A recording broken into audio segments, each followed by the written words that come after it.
Ruben Amorim, he criticised his team. He called them the worst team in the club's history. Yeah. And now he's backtracked a bit today. What do you make of the fact that he said that in front of the world the other day? Yeah, it was disappointing, and I was surprised because when you talk to the media, you also send the message out to the directors. I'm not sure how they would have took that. Certainly the fans, they would have been disappointed with it, but it's probably why he said it was because of the fans. He wants to let them know that it's not going to be easy, this is very difficult. But you also send the message out to your dressing room. So the ones you need on your side at the moment are the players. Yeah. They're the ones who are out there on the field fighting for the club and trying to get as many points as they possibly can. Some would argue you're not doing that very well at the moment, and I would agree. I'm surprised how poorly he's done. I really am. I felt, having looked at his sporting sides, that he would have done a lot better. He seems to be very stubborn, sticking to his principles, and there seems to be this stigma around you're not allowed to change. You know, if you change from your philosophy, then you're a bad manager. You go against it. It's a load of nonsense. Some of the best managers we've seen change. They change in game. Tim, sorry Unai Emery's the best one. There, but don't you think United employed him because of what he was doing at Sporting? Yeah. Now, he's done his whole career playing three at the back. Yeah. So wouldn't it have shown a sign of weakness on his side if, for short-term results, he thought, right, these players are not used to three at the back, I'm going to play four at the back. It's almost like he's auditioning the players to see who's going to be with him and who's not, almost, isn't it? I don't think that Man United and the hierarchy there are bothered how he plays. All they're interested in is winning and entertaining. You could say the same about Ange Postecoglou. Why is he at Tottenham? He's there because he does something different. Done it at Celtic, done it in Japan. And he's sticking to his principles. But sometimes, I'm not saying you change it, all ends up and wholesale changes, but sometimes you might have to just tweak, certainly if you get injuries to key players. And I think he's sticking to it. It's too stubborn, in my opinion. And I think in the end, what you end up doing, like Russell Martin did at Southampton, you end up sticking to your principles and losing your job. Yeah. Maybe like Ange Postecoglou as well. Well, Ange, I wouldn't get rid of Ange. I think who's going to come in? I mean, Tottenham have tried so many managers. You know, tried Nuno, who's joint second in the Premier League. They've been Jose Mourinho, who's second with Fenerbahce, and Antonio Conte, who's winning in Napoli in Italy. So they've had their managers. The managers are not bad. They're not bad managers. They just need a little bit of time. And I think given time and a little bit more strength in depth, I think Ange got it right at Tottenham. I really believe that. Now, Ruben Amorim, that's the bloke. He was in front of the media today, and he's going to talk transfers. What did he have to say? Here he is. Ruben, you've been honest, as always, about the sort of financial realities that the club are going to face this year. There's a lot of talk of Napoli and Chelsea interest in Garnacho. If the club was to get to a point where it gets an offer that it deems acceptable for a player like that, how important is it for you that you are then able to reinvest and use that money? Guys, I understand the question. Let's focus on the game. I don't want to talk about that, especially before a game. Our focus is that our players are here to play. We need to improve. We need to win games. To have that feeling of winning is really important for us. So let's focus on that. Ruben Amorim telling us absolutely nothing. So, Darmish, you tell us something about Alejandro Garnacho. Yeah, look, Napoli are still pushing to sign the Manchester United forward, Alejandro Garnacho. He was training, though, as usual, ahead of that game in the Europa League tomorrow night. And what a big game it is, Manchester United against Rangers at Old Trafford. But it's understood that a gap in valuation still exists between what Napoli are prepared to pay and what Manchester United would want. Sky Italy are reporting that Manchester United might have actually lowered their demands for Alejandro Garnacho. We think that Napoli want to pay around £46.5 million. United have reduced their valuation, if you like, to around £55 million. So there's still a bit of a gap, but there's an understanding now that maybe Napoli are growing in optimism that there can be a compromise found between what they're prepared to pay at 46.5 and United's £55 million valuation. It is being driven though, by Antonio Conte, this deal. He desperately wants to bring in Alejandro Garnacho in this transfer window.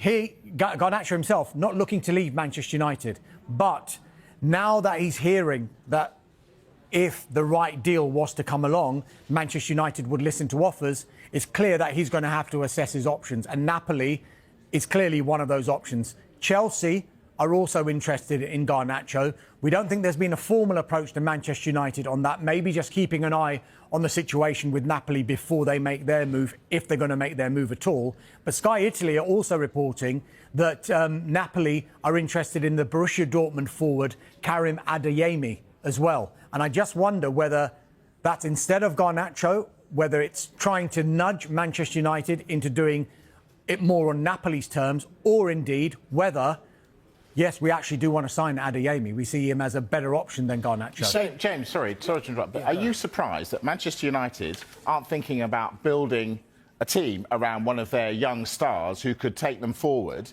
or the fact that they're thinking, no, we'll actually sell him, we'll get a few quid? Yeah, I'm surprised. If you think about it, he was almost the saviour for Manchester United. He was supposed to be the future, so to speak. But his playing time's decreased. I think he started 4 Premier League games under Amorim compared to 7 under Ten Hag previously.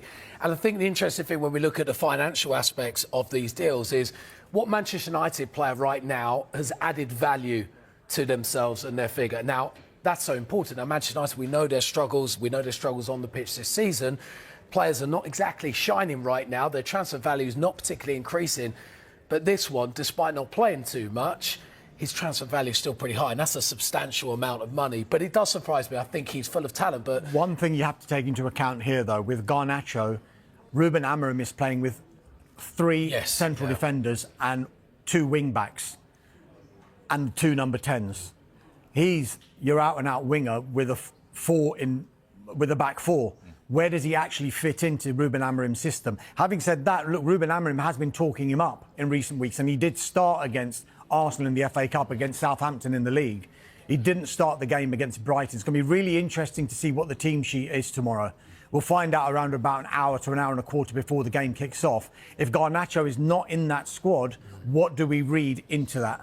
Indeed. Is it that he's close to leaving? Do they not want to risk Garnacho getting injured ahead of a move? Or he could surprise everyone and he could start? Indeed. I bet Marcus Rashford doesn't start. What do we know about the developments in his future? First of all, we should say that he was training, as usual, with the first-team squad. He hasn't been banished from the first-team squad at all. This is not a Jadon Sancho situation where there's a falling out with the manager. As far as we're aware, Ruben Amorim has not fallen out with Marcus Rashford. With that in mind, all options remain on the table with Rashford. He could still leave in this window. His preferred destination is Barcelona. But with that, Barcelona have got problems of their own. They need to create salary space to actually accommodate someone like Marcus Rashford. They got enough time to do that? Potentially, yeah. If they can offload the players like Eric Garcia and Ansu Fati, easier said than done, admittedly, then maybe they can create that salary space for Marcus Rashford to come in. AC Milan were the front runners earlier on in this transfer window. Their interest seems to have cooled. Borussia Dortmund as well were looking to do a deal with Marcus Rashford and Manchester United. But the finances are such that it's so problematic to do a deal for Marcus Rashford. United, they can look back to this time last year when they did a deal with Jadon Sancho to Borussia Dortmund. And they did a deal whereby, yes, initially they paid a substantial portion of his wages, but the deal was that if Jadon Sancho made a certain number of appearances, however he performed with goals, assists, but then also how far Borussia Dortmund got in the Bundesliga and in the Champions League, that would then reduce the percentage that United would pay in those wages. That was the agreement. And they got to the Champions League final. And in the end, I think Manchester United actually made more money than what they would have had to have paid had Jadon Sancho stayed at Manchester United. The other option, of course, is Marcus Rashford, come 11 p.m. on February the 3rd, is still a Manchester United player, in which case there might have to be a bit of reintegration into the first-team squad so that he is playing until the end of the season. James, explain something to me. So finances, Damas has just said, are going to be an issue because he gets paid so much. Barcelona, who can't afford a bean. How can that possibly work? Yeah, again, I think Damas says it pretty well that as long as Barcelona can clear some space, that's going to be crucial, which, as you mentioned, is not very easy in this window. I think the signing of Marcus Rashford for a lot of clubs is becoming a little bit complicated. His wages are certainly an issue. I know you mentioned about AC Milan, they were interested, and we were talking about him last week, interest there. That seems to have cooled. Reason why, potentially because of the next player we're talking about is going to be Kyle Walker. But yeah, it really surprises me that Barcelona, but when he says, and when you hear, I want to play for Barcelona, I think it's difficult not to stand here and go, well, lots of people want to play for Barcelona. And to be, I don't want to be disrespectful at all. It's a dream for many to play for a massive club like Barcelona. But he's got to maybe prove himself on the pitch a little bit more. And I wouldn't be so surprised to see him in the squad tomorrow. You never know. He's training as normal, as Dharma says. Still being in the shop window is really important for Manchester United. Teams around Europe need to see Marcus Rashford, see if he's still got that hunger and bite, because we know he's an incredibly talented footballer. So all options are on the table, and I genuinely won't be surprised to see him staying post-deadline. I wonder if he's overestimated what the market was going to be like for him.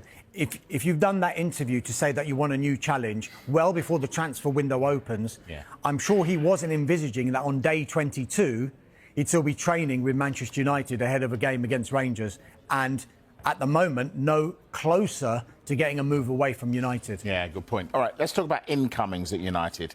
Any movement? They want to do business. I think a lot of it is going to depend on who they can get out of the club in the remaining days. But it is clear that they do have an interest in the Lecce left wing back Patrick Dorgu. Lecce have told Manchester United that they don't want to sell or allow him to leave in this transfer window, but that could just be a negotiating tool. Now, we have seen pictures from Sky in Italy, Gianluca Di Marzio sent these through, of United officials leaving a meeting with Lecce officials and Dorgu's representatives. The result of that meeting is that there is a gap in valuation between what Lecce want and what Manchester United are prepared to pay. United, we think, want to do a deal of around 35 million euros all in. Lecce, we think, want to do a deal 45 million euros all in. So 10 million euros gap. Could there be a compromise where they meet in the middle and get this deal done? Talks, we are told, are ongoing. So Manchester United must feel that they've been out there, they've had talks, and if the talks are ongoing, then maybe they think that there is a deal to be done here. Having said that, they are keeping an eye on other players as well. Crystal Palace's Tyrek Mitchell and Wolves' Riot El Nouri. I just wonder whether that's like real interest in these players, or maybe just a message to Lecce, hold on, we can move away unless you lower your demands for Dorgu. You were talking about how Alejandro Garnacho doesn't fit into Manchester United. Well, the fact he's playing wing-backs and they seem so short in those areas, it feels like if it's not this player, Manchester United will get one in this window. It is the most problematic area that Manchester United seem to have just now. Yes, they're having issues up front because they're not scoring enough goals. But you've got a problem with Tyrell Malacia, who was injured for the best part of 18 months, who they're considering loan offers for. Luke Shaw can't get fit. And you've got Diogo Dalot, who predominantly is a right-footed player, having to play on the left side. They need to fill that position. And after the Brighton game, I know that. What response have you seen from your players after what you said? First of all, I want to talk about that. I was talking more for myself than from my players, because I was talking that, and you have to find out a coach that starts a job and lose 8 games, I think, 7 games in the first 10. So it's more for me. I was talking more about me than the players. I also talk in the same response about I was not helping my players. And if you look around, every time I speak, and I speak a lot, every time you push about the players are not good enough, I never put the spot on my players. So I understand. I gave you that headline, and I'm frustrated sometimes, and sometimes I should not say that in that terms, but it is what it is, and that's it. Sometimes it's really hard to hide the frustration in some moments, but the good thing is that I said the same things in a different way in the dressing room 5 minutes before, so the response was quite normal because I'm really blunt with my players, and they train well. They are ready for this game, and let's see tomorrow. I take on board what you said right at the start, but if you're taking responsibility away from the players, then you put it on you, and someone has to take responsibility for the fact that Manchester United are 14th in the. I'm not taking responsibility from the players. What I'm saying that is the message that you guys show was that I was putting on the players. What I was saying is that you have to look really hard to find the team of Manchester United in 10 games that lose 7 games. In that is on me because it's the same players doing worse with a new coach. That's my only concern in the moment. But I'm not taking anything from the players. What I'm saying is that we have to improve in the details, and I explained that. The way we play, we are too nervous with the ball, too nervous, really anxious. And then if you have a little bit experience in this game, when you fall in this type of context, it's really hard to go up, especially when you are a massive club. So that was my only point. It was the best point to do it after that loss in the way I do it. Maybe not, but it is what it is. And I'm like that all the time. So I'm not taking responsibility from the players. I'm saying, I'm really, really direct in things. I'm saying in this moment, we are performing really bad. And our results are really bad in the moment. So it's everything together, the players, the staff, the technical stuff. So I'm not taking responsibility. I'm just pointing that I'm the biggest responsible of the performance and the results because I'm the coach and I have that responsibility. Ruben, you've spoken a couple of times about the anxiety that you feel sometimes at Old Trafford. Is it becoming harder to play there at the moment as opposed to being away? And is there anything that you can do to combat it, that feeling of kind of nervousness, anxiety when you play home games? I think that is clear. I could say different things and say, no, it's the same thing. We have the support of the fans. No, we are more nervous playing at home than away because we lost a lot of games, like 4 games in 5. So it's getting harder.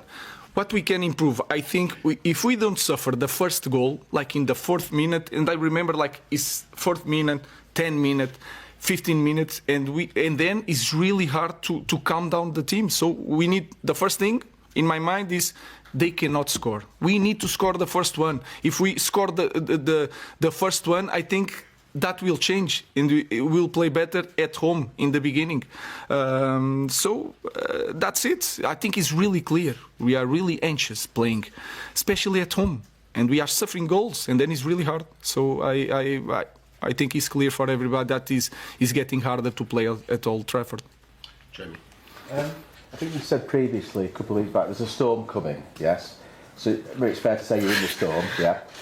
Can it get any worse for you, for this team, in terms of your position, your performances, the results? Can there be thunder and lightning in the storm? I think the most important thing is to think that we can improve right away in the next match, and then it's like that. The football can change like that. We can have a lot of ideas in thinking that it's getting worse for that reason or the other reason. Imagine that tomorrow we don't suffer a goal in the beginning and we score and we play well, and then we go to Fulham and you can win it. That will change even the environment here and everything. So I don't know. What I knew since the first day is that when I arrived and I see it, I understood that changing things, we are going to suffer. For me, it was really clear. But in this moment, I don't want to say that it's going to take a lot of time. It's getting really hard, and and you guys are here for a long time, and you get lost after loss. Is really hard for everybody, and I know that. Sometimes I show that frustration, but I don't know. We can change that tomorrow. Sorry, I didn't say I was nervous. I said the team was nervous. I was frustrated. Frustrated is different from nervous. And if you say it's good for the players see the coach frustrated, maybe not. But I didn't say I was nervous. You're saying your players are nervous. We are nervous. Yeah. So as a team, because it's always we. Does that help the team to sort of put that thought into their head? No. I'm saying the obviously. If you want, I can be delusional and say different things. Right. I say it as I saw it, and I said to the players, and I said to you, I think it's a good thing to be really honest with you. If you want me to say different things, you saw one thing, I saw one thing, and I tell you a different thing, I can start to do it. It's easier for me. But what I'm saying is that, and they know. And you can understand the game. If you are in the stadium, you can understand. So let's face it and work on it. But I'm not nervous. I'm frustrated. You mentioned in the dressing room after the Brighton game saying these kind of things to the players directly. I'm right in saying that usually you don't say anything, you wait until the next morning. Why did you change your methods for that game? And do you sometimes feel that you need to, I don't know, you said you want to shock the club, shock the players. Was that a moment where you were doing that? No, it was not. I didn't think. That's why. I'm a young guy and sometimes I make a mistake, and that's why I don't talk about after the game. This game, I needed to talk, and maybe it was a mistake, and then I get more nervous and go to the conference really nervous, and then you say things that you shouldn't say, and that's it. Sometimes you are a young guy and then do mistakes, and you improve. I don't promise you that I will not do it again. I don't know, so I will try to improve. James. Ruben, you've been honest, as always, about the sort of financial realities that the club are going to face this year. There's a lot of talk of Napoli and Chelsea interest in Garnacho. If the club was to get to a point where it gets an offer that it deems acceptable for a player like that, how important is it for you that you are then able to reinvest and use that money? Guys, I understand the question. Let's focus on the game. I don't want to talk about that, especially before a game. Our focus is that our players are here to play. We need to improve. We need to win games to have that feeling of winning. It's really important for us. So let's focus on that today. We expect, like Harry said, a tough match, a lot of physicality during the game. I know that some players, important players from Rangers that don't play, and we have to know the new players to understand the way they play. With the fullbacks are really high on the pitch. They have talented to score in the final third. So it's one more difficult game. Is really important for us because we want to skip playoff. Is really important to have time to train. So I expect the same thing that we faced in the last games. A really tough match, a lot of physicality, with also the fans from Rangers making some noise. So we are prepared. Our fans are prepared. We want to win. Just one last one from Scotland. If you don't mind. Yeah, in many ways, the situation at Rangers just now mirrors the situation at Manchester United. A lot of turmoil on and off the park.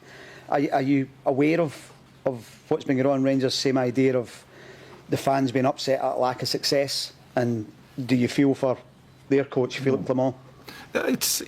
It's really hard. These massive clubs, and Rangers won a lot. I think it's the club with more titles in Europe. So it's really hard in these moments for any coach in any club. But I hope to improve my team before, especially tomorrow. So I feel the pain of the Rangers coach. Okay, we'll leave it there. Thank you. Thank you. Thank you.